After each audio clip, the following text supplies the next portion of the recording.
أنا نعتبر نفسي ابن الشيخ آمود. أنا نعتبر نفسي ابن مصطفى بن العيد رحمه الله، ولا عميروش، ولا الحواس، ولا لطفي، ولا أبو بغلة.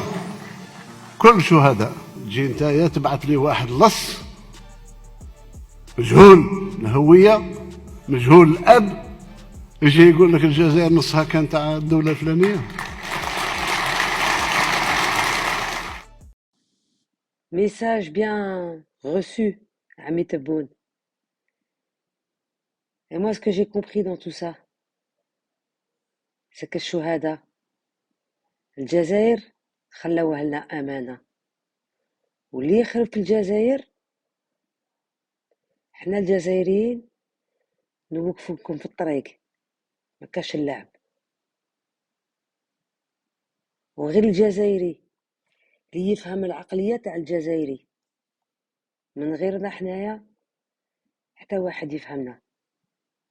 ديروها مليح في بالكم. غادي نوصيكم ولاد بلادي،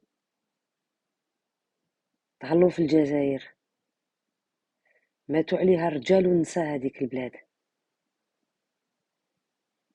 ماتوا عليها الكبار والصغار، ووصاونا. وصوا ولادكم، وولادكم لازم يوصوا ولادهم، وهي هكا. تحيا الجزائر، والله يرحم الشهداء.